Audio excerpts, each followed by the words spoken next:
तो आज की क्लास में हम प्रश्नावली 3.3 का दूसरे का चौथा प्रश्न हल करते हैं। कल हमने इसके पहले, दूसरे और तीसरे प्रश्न हल किए थे। आज इसके दो प्रश्न हल करते हैं और इस प्रश्नावली को समाप्त करते हैं। ठीक है, तो चौथा प्रश्न है, मीना रुपए 2000 निकालने के लिए एक बैंक गई। उसने खजांची से 50 रुपए तथा 100 रुपए के नोट देने के लिए कहा। मीना ने कुल 25 नोट प्राप्त किए। ज्ञात कीजिए कि उसने 50 रुपए और 100 रुपए के कितने कितने नोट प्राप्त किए। तो हमें दिया क्या गया है कि जो कुल मूल्य है, नोटों का कुल मूल्य कितना है, 2000 रुपए। मतलब टोटल कितने रुपए निकालने के लिए गई है, 2000 रुपए। मीना है जो वो 2000 रुपए निकालने के लिए गई है कि उसका जो योग है इसका मूल्यों का, मतलब कुल रुपए कितने निकालने के लिए गई है, 2000 रुपए। ठीक है, उसने खजांची से कितने कितने रुपए के नोट मांगे हैं, 50-50 के और 100-100 रुपए के नोट देने के लिए कहा।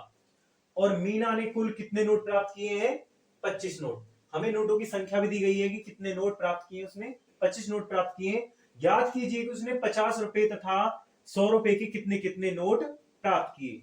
ठीक है, हमें क्या ज्ञात करना है, हमें ज्ञात करना है कि 100 रुपए के नोट कितने हैं और 50 रुपए के नोट कितने हैं।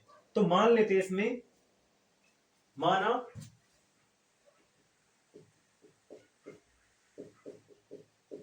50 रुपए की नोटों की संख्या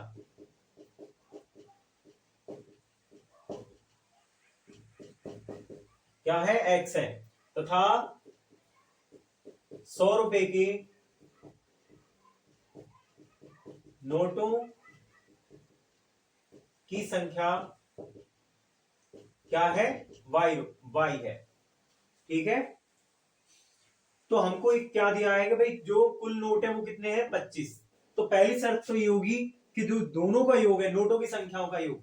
माना भाई 50 रुपए के नोट कितने प्राप्त किए उसने, x, और जो 100 रुपए के नोट है वो कितने प्राप्त किए हैं, y। और इन दोनों को नोटों को मिलाते हैं तो कितने नोट बैठते हैं, टोटल 25 नोट बैठते हैं। तो पहली शर्त के अनुसार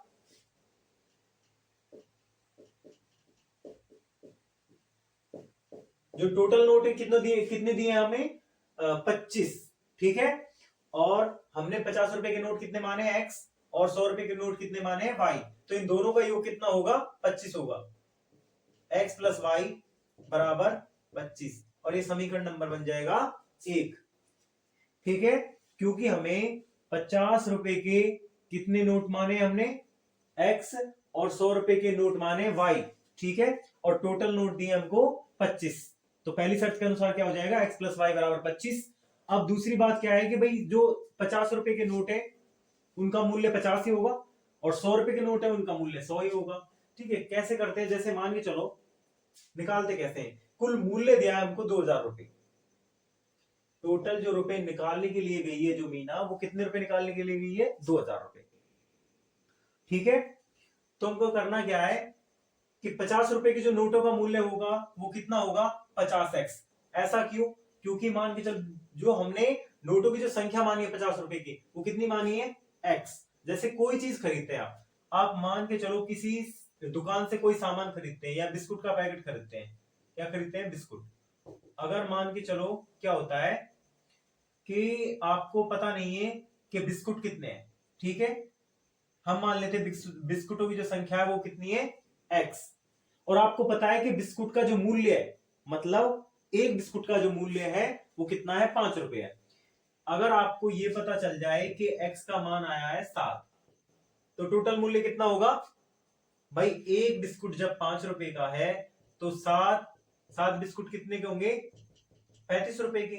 ये कैसे हुआ, हमने जो मूल्य दिया है, क्या दिया है, मूल्य दिया है, जो बिस्कुट का मूल्य, एक बिस्कुट का जो मूल्य है उसका गुणा किससे किया है, बिस्कुटों की संख्या से। तो हमें मूल्य कितना प्राप्त हुआ, 35। ऐसे ही जो 50 रुपए का जो मूल्य है वो 50 रुपए ही है। ठीक है, 50 ही उसका मान।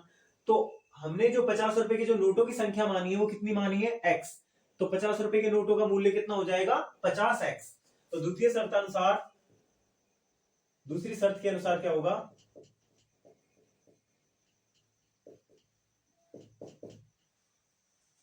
50 का गुणा किससे करेंगे, x से, क्योंकि मूल्य का गुणा किससे करते हैं, संख्या से। ठीक है, एक नोट का मूल्य 50 ही होगा, 50 रुपए के एक नोट का मूल्य 50 ही होता है। और हमने क्या मानी है, इनकी संख्या कितनी मानी है, 50 रुपए के नोटों की संख्या कितनी मानी है, x। तो इनका मूल्य होगा 50 रुपए के नोटों का। प्लस में 100 रुपए के नोटों का मूल्य कितना होगा, 100 y। ठीक है, क्योंकि हमने नोटों की संख्या कितनी मानी है, y। ठीक है, और इनका कुल मूल्य कितना है, 50 रुपए के नोट और 100 रुपए के नोटों का मूल्य, कुल मूल्य कितना निकला है, 2000 रुपए, जो कि हमको दिया गया है। और ये समीकरण नंबर क्या है, दूसरा बन गया। अब आपको दिख रहा होगा कि समीकरण 2 में हम 50 का भाग दे सकते हैं और इसे छोटा कर सकते हैं। देखेंगे समीकरण में, समीकरण 2 में किसका, 50 का भाग देने पर, जब इसमें 50 का भाग देंगे तो समीकरण 2 क्या बन जाएगा, x प्लस 50 दूनी 100 और 50 चौका 200 और 0 की 0, कितना हो गया समीकरण 2, x प्लस 2y बराबर 40। ये समीकरण 2 हो गया। अब इसके नीचे हम समीकरण 1 को उतार लेते हैं और इसमें देखो विलोपन विधि से क्या करते हैं कि विलोपन विधि से किसी एक संख्या को समान करते हैं, और इसमें पहले ही x और x दोनों समान दिए गए हैं। ठीक है, तो समीकरण 2 को इसके नीचे उतार लेते हैं, x प्लस वाई बराबर 25 समीकरण नंबर 1। अब क्या करते हैं भाई, ये दोनों चिन्ह के मतलब दोनों जो संख्या है वो एक जैसी हैं और चिन्ह भी इसमें एक जैसे हैं, पर कटेगी कब संख्या, जब चिन्ह अलग अलग होंगे। और चिन्ह कब बदलते हैं, जब हम घटाने पर लिखते हैं। तो लिखेंगे घटाने पर। घटाने पर क्या होगा, जो नीचे की संख्या है उसके, जो नीचे का जो समीकरण दिया है उनकी संख्याओं के चिन्ह बदल जाएंगे। जो प्लस की संख्या है, जो प्लस की x थी, अब किसकी बन जाएगी, माइनस की। और जो प्लस की y है वो किसमें हो जाएगी, माइनस में। और जो प्लस का जो 25 है वो किसमें हो जाएगा, माइनस में। ठीक है, x से तो x कट जाएगा। ठीक है, प्लस का 2y है और माइनस का कितना y है, अब यहाँ 1y। तो क्या बचा, प्लस का 1y बराबर, अब प्लस के 40 है और माइनस के कितने हैं, 15। ठीक है, तो प्लस के कितने बचते हैं, सॉरी माइनस के कितने हैं, 25 हैं। ठीक है, प्लस के 40 है और माइनस के कितने हैं, 25। तो प्लस के कितने बचेंगे, 15। तो y का मान कितना आ गया, y का मान आ गया 15। ठीक है, अब हम क्या करते हैं, y का मान समीकरण 1 में रखते हैं। y का मान समीकरण 1 में रखने पर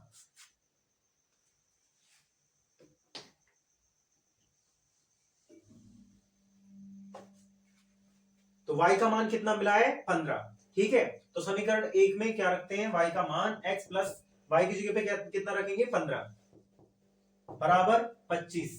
ठीक है, और x का कितना मान आ जाएगा, 25 माइनस 15, तो x का मान आ गया 10। तो हमने क्या माना था, x किसे माना था, 50 रुपए के नोटों की संख्या को। ठीक है, और y किसे माना था, 100 रुपए के नोटों की संख्या को। तो जो 50 रुपए के नोट होंगे वो कितने होंगे, 10। और 50 रुपए के नोट हैं जो उनकी संख्या कितनी है, 10 है। तो हम 10 का गुणा करेंगे तो कितना मूल्य हो जाएगा, 50 रुपए के नोटों का मूल्य हो जाएगा 50 दाई के 500। तो 500 रुपए तो हो गए 50-50 के। और हमने जो 100 रुपए के नोट हैं उनकी संख्या क्या मानी थी, y। ठीक है, और y का मान कितना आया है, 15। ठीक है, तो 100 रुपए के नोट का मूल्य 100 ही होता है, तो हम क्या करेंगे, 100 गुणा कितना, 15। तो इनका मूल्य कितना होगा, 100 रुपए के नोटों का मूल्य कितना हो जाएगा, 100 गुणा 15 करते हैं तो 1500, मतलब 1500। और इनका योग करते हैं तो कितना आता है, 2000। तो इसका प्रश्न नंबर 5वां करते हैं। 5वां प्रश्न है, किराए पर पुस्तक देने वाले किसी पुस्तकालय का प्रथम 3 दिनों का एक नियत किराया है तथा उसके बाद प्रत्येक अतिरिक्त दिन का अलग किराया है। सरता ने 7 दिनों तक पुस्तक रखने के लिए 27 रुपए अदा किए, जबकि सूसी ने एक पुस्तक 5 दिनों तक रखने के लिए 21 रुपए अदा किए। नियत किराया तथा प्रत्येक अतिरिक्त दिन का किराया ज्ञात कीजिए। इसमें दिया हुआ है कि भाई कोई पुस्तकालय है, पुस्तकालय किस हिसाब से किराया लेता है पुस्तक रखने का, प्रथम 3 दिनों का तो एक किराया फिक्स कर रखा है उसने। ठीक है, जो 3 दिन का अगर कोई स्टूडेंट्स 3 दिन तक पुस्तक रखता है तो उसका क्या है, नियत किराया फिक्स है कि इतना तो आपको देना पड़ेगा। फिर क्या है कि अगर 3 दिन से अधिक कोई पुस्तक रखता है तो फिर उसे 3 दिन के बाद में अलग प्रतिदिन के हिसाब से क्या देना पड़ेगा, उसका किराया देना पड़ेगा। तथा उसके बाद अगर कोई पुस्तक 3 दिन से अधिक रखता है तो उसके बाद प्रत्येक अतिरिक्त दिन का अलग किराया है। सरता ने 7 दिनों तक एक पुस्तक रखने के लिए, मतलब सरता है जो, उसने 27 दिनों मतलब 7 दिनों तक क्या रखी है, पुस्तक रखी है। सरता ने कितने दिनों तक, 7 दिनों तक, 7 दिनों तक पुस्तक रखी है तो उसने रुपए कितने अदा किए हैं, 27 रुपए। कितने रुपए अदा किए हैं, 27 रुपए। तो हम इसमें मान लेते हैं जो उसका नियत किराया है वो कितना रुपए है, x रुपए। माना नियत किराया, नियत किराया बराबर x रुपए। ठीक है, जो प्रथम 3 दिनों का जो नियत किराया है वो कितना रुपए है, x रुपए। इसको भी लिख देते हैं, प्रथम 3 दिन का, प्रथम माना प्रथम 3 दिन का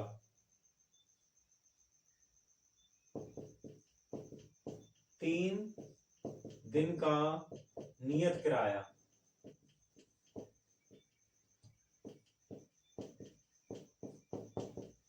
x रुपए है। कितना मानते हैं, x रुपए है। और प्रतिदिन के हिसाब से y मानते हैं, तथा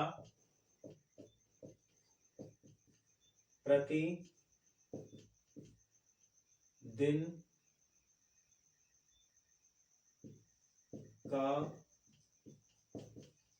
किराया, जो प्रतिदिन का किराया वो कितना है, y रुपए। तो पहली शर्त में क्या कहा गया है, पहली शर्त में कहा गया है कि सरिता है जो, सरता है वो 7 दिन तक पुस्तक लाती है। कितने दिन तक पुस्तक रखती है, 7 दिन तक। और उसे कितने रुपए अदा करने पड़ रहे हैं, 27 रुपए। ठीक है, तो इसका ये मूल्य है 27 रुपए। तो हमको करना क्या है भाई, 3 दिनों का जो किराया है उसका वो क्या है, फिक्स है। तो अगर वो जो सरता है वो 7 दिन तक पुस्तक लाती है तो 3 दिन का किराया कितना मान लिया हमने, x रुपए। तो 3 दिन का किराया कितना हो गया, x। कितने दिन बचते हैं फिर, 7 में से 3 जाएंगे तो 4 दिन बचते हैं। और 4 दिन का किराया उसे किस हिसाब से देना पड़ेगा, प्रतिदिन के हिसाब से। जैसे कि प्रतिदिन का किराया मान के चलते 5 रुपए है तो 5 या 3 रुपए है, प्रतिदिन के हिसाब से क्या किराया है, 3 रुपए है। तो 4 दिन का किराया कितना हो जाएगा, 3 चौका 12 रुपए। ऐसे करना है। ठीक है, तो इसमें क्या है कि प्रथम 3 दिनों का जो किराया हमने मान लिया वो फिक्स है, वो x है। ठीक है, फिर किराया किस हिसाब से लिया जा रहा है, प्रतिदिन के हिसाब से। तो जो सरिता है वो 7 दिनों तक पुस्तक लेकर आती है, 7 दिनों तक रखती है, तो 3 दिन का जो किराया होगा वो तो x हो जाएगा। और फिर प्लस में कितने दिन बचते हैं, 4 दिन। 4 दिन और बचते हैं तो उसका किराया किस हिसाब से देना पड़ेगा, प्रतिदिन के हिसाब से। तो कितना हो जाएगा, 4y। और कितने रुपए अदा किए उसने, 27 रुपए। ठीक है, और समीकरण नंबर बन जाएगा 1। ठीक है, अब देखते हैं इसकी जो दूसरी शर्त है। दूसरी शर्त के अनुसार जो सूसी है वो कितने दिन तक पुस्तक लेके आती है, कितने दिनों तक रखती है, 5 दिनों तक। और 5 दिन तक रखने के लिए, पुस्तक रखने के लिए उसे कितने रुपए देने पड़ रहे हैं, 21 रुपए। ठीक है, तो ऐसे ही 5 दिनों में 3 दिन का तो किराया फिक्स हो गया। कितने दिन बच रहे हैं, 2 दिन। अब 2 दिन का जो किराया वो किस हिसाब से देना है, प्रतिदिन के हिसाब से। तो 2y हो जाएगा। और कितने रुपए अदा किए उसने, 21 रुपए। और ये समीकरण नंबर 2। अब इसमें देख रहे हो आप कि पहले से ही विलोपन विधि से जब हम सवाल को करते हैं तो एक चीज को समान करते हैं, या x को या फिर y को, x के मान को या फिर y के मान को। तो इसमें x का मान है जो पहले से ही समान है दोनों समीकरणों में।